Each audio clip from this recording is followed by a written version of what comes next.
The first thing that you need to know, the first key, is self-awareness. Self-awareness of your current state and consciously assuming your desired state. And that is where most people already get lost, right? That is what most people already don't connect with, is they only are engaged in the tools and the techniques and affirmations and mind tapes and subliminals and the next shiny object, right? But they miss the foundation. They miss the foundation to life. They miss the foundation to manifesting, which is consciousness, self-awareness, right? Knowing your true self, knowing that there is more to you than a bundle and a cluster of thoughts, identifications, beliefs, stories, emotions, sensations. There is more behind you, and you can tap into that by sinking the mind in the ocean of awareness, by simply becoming more centered, more conscious, living more in the moment. That is a good practice. That is a good start for most people. That is the first foundation, right? Because that will help you then, again, to be aware of what do you actually have alive inside of yourself, right? What do you dwell on? What are your habitual states? What are you identified with? Because that is essentially what you see in your world if you look without. And part of that is also to assume your desired state. So when you know, okay, this is where I stand with him, that's still not enough, right? Because you can get more self-awareness, but that still won't really change a lot when it comes to getting new life circumstances. That will change very much when it comes to being more present, being more stable.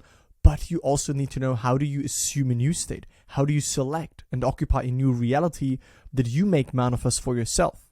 Okay, that's the first key. I'm going to go all over them step by step, and then we do a little recap of all of these points. The second key is this: do not take your cue from your current circumstances and pollute your internal state. Right? Do not look at what currently is appearing in your bank account, in your relationship situation right now, in your health situation right now, in your whatever life circumstance it is, and think, because that is how it is right now, okay, that's just how it is, and feel how you feel because of the circumstances, right? If you do that, you look in the circumstances, then you feel a certain way, please realize that this will put you in a perpetual loop. This will put you in a very vicious cycle, because you're taking a cue from what is, you reinfect your internal world, right? You reinfect your state. You look at the bank account, you're like, I don't have a lot of money. I feel it's like, I'm financially just not stable. You see that. You again bring to your awareness that feeling, that state, that assumption that you are not this, you don't have that. You focus again on lack in most cases. And so therefore you get more of that essentially, right? So don't let your internal world get polluted. We want to learn, and I know that this is not super easy, especially in the beginning.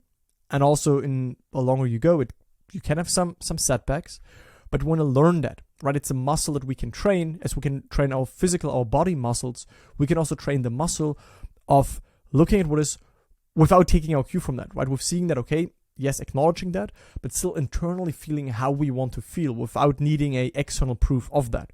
That will make you invincible if you can practice that. Next one is realize that your circumstances are a reverberant mirror of your internal state, that they are an echoing, a delayed mirror. If the word reverberant is a little bit too difficult, then simply see that your circumstances are a mirror. And most times not even an instant mirror, but more like a delayed mirror. So if you assume that, it can take a while, it can take a bridge of unfolding so that you see also externally what you first assumed within you. But you need to realize that your life outpictures your state of consciousness, your identity, and shows you that and reflects that back to you. And that is good news. That is good news. I know we have the tendency to get lost in the physical circumstances sometimes and react to them and all of that. Again, like I said, this will maybe also happen as you go longer in this journey, but you will become definitely better at this. Or at some point when an undesirable circumstance might happen, so maybe you catch an illness, maybe something in your relationship, in your money, in your business, something happens that you don't like, then instead of, spending 2 weeks of reacting to that and trying to find a solution and being super limited in a sense, you realize, okay, that is right now what the mirror of life shows me. But since you remember that it is not final, since you remember that it's only a mirror, you can right now, right here, in your internal world, realign yourself, feel how you want to feel, imagine in the here and now something that implies it is done, and therefore you have not let your internal state got polluted by the circumstances, right? You acknowledge them. You don't have to cover your eyes and hide them. They're there. As long as you have this life experience, you will forever have circumstances, but you can mold them, you can shape them, and your internal state determines how you react to the current circumstances. So your life is a echoing mirror, and if you know that, then things become very easy, because then you also understand that you don't have to change and force and fight the mirror, the outside, circumstances. No, you realign yourself within. You start to adopt a new attitude. You start to adopt a new identity. You start to adopt and occupy a new state, and that will then lead to new thoughts, new impulses, new actions, new people entering your life. But that's very important. Also, don't wait or wonder for manifestations to confirm your internal state. That is a big thing I see people do over and over again, is that they still wait, right? So they start to do some techniques, and they're like, oh, it's still not here yet, let me do more. It's still not here yet, let me do more. It's still not here yet, let me do more. They're constantly waiting. They constantly try to monitor the bridge unfolding. That's not your job when it comes to consciously manifesting. It's not your job, in a sense, not what you should focus on. Right? Also, if you wonder, like, when is it, when will it come, all of that, because waiting, wondering, hoping, in a sense, all of that puts you still in an awareness, in a state of it's not here yet. So what do you think does that indicate to the mirror? It indicates to the mirror that you don't have it yet, that you are not it yet. But what can the mirror only confirm? Something that already is. When you go in the bathroom, you look in the mirror can only show you exactly the facial expression that you make. You can't look neutral and expect the mirror to show you a different face, to smile at you. Right? You have to smile, then the mirror smiles as well. Same with the mirror of life, same with this game of life. So don't wait. Waiting puts you in a state of lack, in a state of not being it, not having it. You're wondering, and therefore you're not in a state of the wish fulfilled at the same time. Practice to feel amazing, joyful, confident, abundant without needing a reason. Those attributes, or those kind of like states, those umbrella overarching states, they should be normal for you. You should not only allow yourself to feel amazing and blissful and joyful and confident and stable and wonderful and like the best person on this world and all of that when there's a circumstance that allows you that. No, practice to feel that on a daily basis, right? It's because with that, you also practice this muscle of feeling into something, although there is no physical evidence of that yet. But if you feel those things, your life will give you a reason to feel again amazing, again joyful, again confident, again abundant. Because if you now assume that, then something needs to happen so that you again see that, right? But this is definitely what I want you to do, is as soon as you wake up, when you go to bed, don't do this unconsciously. Don't do this in just any random unconscious mood, right? Don't let the unconscious part of you draw on the canvas of life. No, you draw more ongoingly, right? I'm not saying again that tomorrow you will be an expert. I myself, I'm still, this is an ongoing journey, like I said. But you need to decide, do you want to play the game of life that way? Or do you lay back and think, okay, whatever happens, happens. I have no control. Whatever life throws at me happens. Don't get me wrong, this is also a paradigm that you can live by. The question is only, how long will that serve you? Because if you're really triggered by something, if you really have a burning desire and you just say, oh, if it's not meant to be, it's not meant to be, and all of that stuff, then you stay in this desire, you stay in this uncomfortable internal world kind of like state, which if you would apply those things and assume the state of the wish fulfilled and apply Neville's teachings, you can see that you can reshuffle the circumstances. But back to this point, right? Practice to feel amazing, joyful, confident, abundant. Feel those things. Make that life within you, even though there is no circumstance currently that allows you to now feel that way. See only your preference. Imagine what excites you the most in this moment. What do you want right now? That is always the ongoing question, right? What do you want from me? I think that was like a statement even in scripture. And who was speaking there was your awareness, your consciousness, the Father within, right? Your true self, the universe within you, okay, if we speak in those terms. But the question is, what do you want right now? What excites you the most? You can practice to assume those feelings. So if you are home alone and you would like to be out with friends, but no one has called you yet, for example, then imagine what would it be like to now have an amazing evening, although it is not physically there. See and feel your preference. Again, this is one of the strongest muscles next to all your biceps, your triceps, and all physical body muscles that you have. This is the inner muscle of assuming a new state, of feeling into something that is unseen and not manifested yet, right? So practice that. See only your preference, right? When you walk, see that people see you as being the most confident person you know. See that people see you as the most successful person, whatever you want to be, right? Whatever states are relevant to you specifically, see that. Although there is no physical reason yet. So basically overwhelm your physicalized circumstances right now with your preference. Again, it's a muscle. In the beginning, you feel delusional. In the beginning, you feel like, oh no, what am I doing here? Because your mind is not used to it. You can train it a little bit. And then you see that it actually works. That you can see your preference. Someone says no. You imagine, you hear internally that they say yes. 5 minutes later, they call you and they say, oh, no, you what? We can actually do that. That happened to me so many times. This was just one example to portray the power of that. See your preference, right? What would you see if that would only be your preference? It's a muscle, train it. And last but not least, and this is probably the most important, the way you are living your life should be your number one passion. This is your life. The only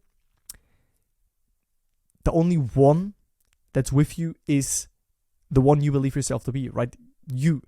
Okay, you are still more than your ego and this vessel through which you live. But again, the only person basically, right, that's with you all the time is you.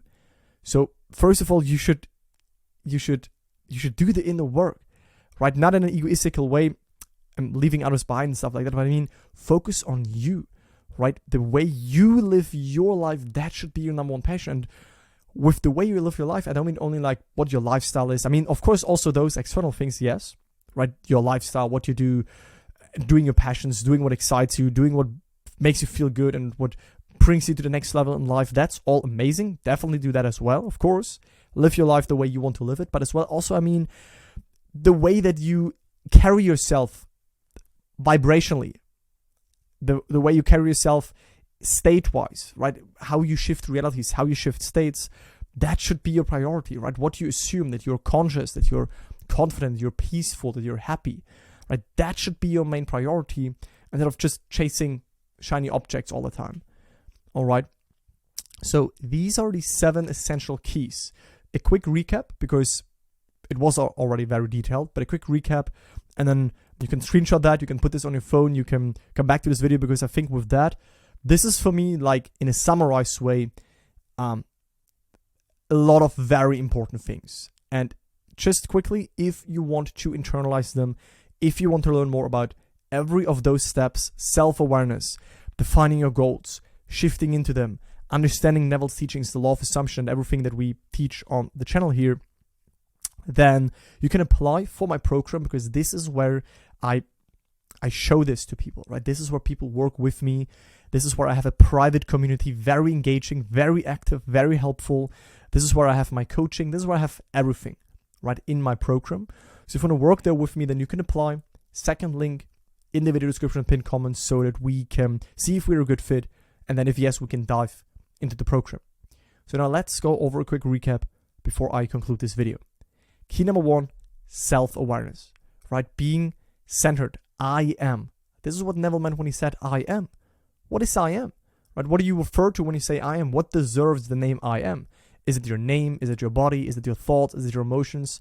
When you really investigate into that, then you see that either all of these things are changeable, coming and going, and not essentially you, because the real you is awareness, consciousness, which in maybe some of you in some meditations have realized that you can detach from thoughts. You can let them, you can observe them. So if you can observe them, how can you be it? If you can observe it, how can you be a thought? Right? We sometimes lose ourselves in the thought and believe their story and believe what the thought tells us. And that is why people suffer, because they believe everything that is appearing. They've not learned self-awareness. That's key number 1. Right? Consciously assuming desired states, learning the art of state shifting or reality shifting, right? Learning the art of conscious manifesting, very important. Also, not taking the cue from the current circumstances, from what right now is, because that's, in a sense, the past. You look in the past, what you see is already what the mirror is showing you right now, so it's no longer really right now relevant. If you right now assume a new state, shift into something new, over time the mirror will also catch up and show you something new in your life. Third, realize that your circumstances are a mirror, like I just said. Don't wait or wonder for manifestations, right? Basically, we want to plant seeds and move forward. We don't want to plant seeds and then look, and is it growing? No, we want to plant seeds, achieve the feeling of naturalness, of certainty, of self-preservation, of knowingness, that we are it, that it is ours, that this will happen in a sense. But then we don't always want to look, because looking, waiting, wondering, being unsure is still an indication that you're not fully living in the wish fulfilled. And again, your life, the mirror, the manifestation is the consequence of the wish fulfilled, of the inner shift that has taken place. Practice to feel amazing, blissful, joyful, confident, like all these super empowering feeling states. Produce them in your inner world right now, without going through life and be like, oh, I can't feel this because nothing around me is happening that allows me to feel that way. So bring those feelings up, no matter what. It's a nice muscle to train. Same as the muscle of like only seeing your preference, only feel your preference. Imagine what excites you the most in this moment. You have a desire coming up. What would imply it is done? Imagine that it is done. Imagine that you are it. That will produce the feeling state of already having achieved it. You go through your life. Something else comes up. Imagine that is being done. So move forward, right? Don't stop. Don't stay stuck and be like, okay, now I manifested it and yeah, that's it. No, it's like there is no end to the life's journey in a sense, right? So always keep going, keep evolving. There will be periods where you will have more empowered phases. There will be periods where you are feeling like, a little bit more dense, a little bit more, down to earth in a sense. And that's also normal. Life is like a wave-like, thing. Sometimes you're really into something and then, it goes a little bit back. And then back you're excited and high and then it goes lower again. I call that peaks and valleys, also covered in my program. And last but not least, this is your life, your inner world. Because again, that is what you carry with you basically all the time. That is what I meant when I talked about this point, right? Your inner world, that is what you carry with you all the time. No matter if you're right now at home, if you go to work, if you travel somewhere, no matter where in this universe you are, you always carry your inner world with you. So shouldn't that be a nice place? Shouldn't that be a calm place? Shouldn't that be a place that you have control over? In my opinion, yes. So therefore, the way you live, the way you carry your inner world, and of course also the way you express yourself without, right? What you do, how you live your life, that should be your number one priority. If you want to incorporate all of that again, I have the two main resources, the free masterclass and my program, where we go over all of those things in more detail. And with that, I conclude this video. I hope you enjoyed it. Let me know in the comments down below if that was helpful. I speak to you in the next one. Bye, guys.